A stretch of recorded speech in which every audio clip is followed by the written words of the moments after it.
tepat tanggal 17 Agustus, di hari Jumat itu, tahun 1945, jam 10 pagi, di Jalan Pegangsaan Timur. Jangan lupakan, nomor 56. Nomor itu penting karena menunjukkan satu tempat tertentu. Kalau cuma jalannya saja, berarti, maaf ya, proklamasi berlangsung di jalan. Nggak ada nomornya. Nomor itu menunjukkan kedudukan tempat. Ini jalan. Jalan apa namanya, Pak? Kistu Kencana, ya. Wistu Kencana Timur, nomor 27, Masya Allah. Nomor 27 tempat ini. Kalau cuma Wistu Kencana saja di jalan. Pertanyaan saya, kenapa tidak pernah dijelaskan dalam buku sejarah? Siapa yang punya rumah tempat yang nomor 56 itu? Jalan Pegangsaan Timur, nomor 56. Rumah siapa nomor 56 itu?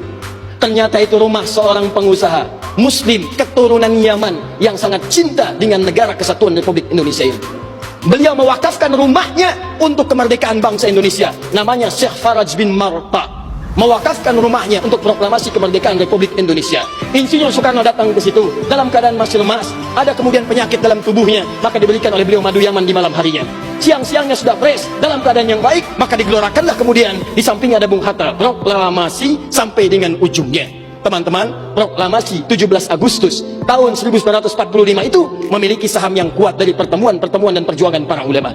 Karena itulah teriakan takbir yang digelorakan oleh Bung Tomo dari Surabaya itu, Allahu Akbar, Allahu Akbar. Terjemahan takbir itu kalau diterjemahkan dalam bahasa Indonesia adalah Allah yang maha besar, Allah yang maha kuasa. Kalimat Allah yang maha kuasa itu Negara Kesatuan Republik Indonesia mengapresiasi dan menanamkan dalam undang-undangnya. Baca pembukaan Undang-Undang Dasar. Atas berkat rahmat Allah yang maha kuasa. Kalimatnya Allah, tidak ada yang lain lagi. Atas berkat rahmat Allah yang maha kuasa, dan dengan didorongkan oleh keinginan luhur. Jadi keinginan luhur itu diletakkan di akhir setelah Allah yang maha kuasa. Karena dari dulu itu memang punya keinginan luhur, pengen merdeka, tapi belum dapat. Siapa kemudian yang mempercepat keinginan luhur itu? Allah yang maha kuasa. Atas berkat rahmat Allah yang maha kuasa, dan dengan didorongkan oleh keinginan luhur, maka rakyat Indonesia menyatakan dengan ini kemerdekaannya. Dari situ kemudian jadikan sebagai sila dari 5 dasar sila ketuhanan itu.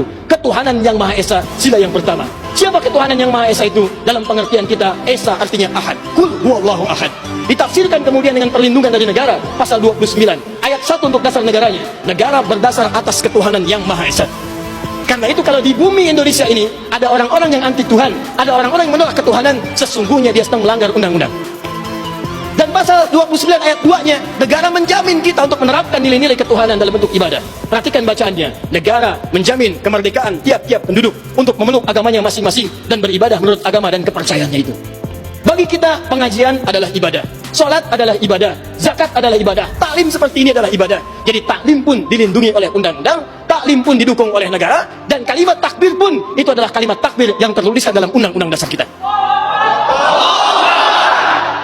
Jadi kalau ada anak bangsa yang anti dengan kalimat takbir, itu artinya anak bangsa yang tidak mengenal perjuangan nenek moyang kita yang telah mewujudkan negara kesatuan Republik Indonesia. Takbir.